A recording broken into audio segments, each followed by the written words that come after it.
অনেকে আবার দেখা যায় ইফতার করতে দেরি করে, অথচ রাসূল পাক সাল্লাল্লাহু আলাইহি সাল্লামের সুন্নাত হলো ইফতার তাড়াতাড়ি করা, সেহরি দেরিতে খাওয়া।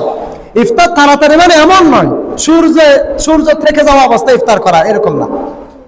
সূর্য ডুবার সাথে সাথে ইফতার করে ফেলা, ওটা হচ্ছে সুন্নাত।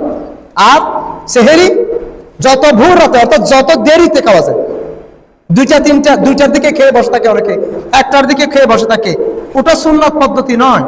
সুন্নাত পদ্ধতি হলো সেহরি খাবে শেষ রাতে আর ইফতার করবে তাড়াতাড়ি করে, এটা হচ্ছে সুন্নাত পদ্ধতি।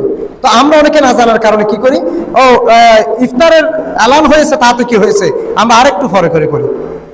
আর বিশেষ করে আমাদের বেশি সংখ্যক মসজিদের ক্ষেত্রে যখন আমরা ইফতারের একটা এলান মাইকের মধ্যে দেওয়া হয়, দেখা যায় এক একটা জায়গায় এক এক রকম করে দেওয়া হয়।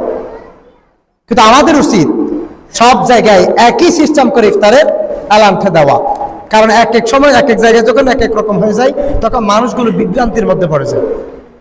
আবার সেহরির সময় কিছু কিছু মানুষ দেখা যায় আমাদের গ্রামে গঞ্জে খুব তাড়াতাড়ি আজান দিয়ে ফেলে, খুব তাড়াতাড়ি আজান দিয়ে ফেলে। কিন্তু আজান দেওয়ার জন্য টাইম হতে হবে, আজান দেওয়ার জন্য আগে সময়টা হতে হবে। সময় না হওয়ার সাথে সাথে সেহরি শেষ সাথে সাথে আজান দিয়ে দেওয়া ওই রকমের নয়।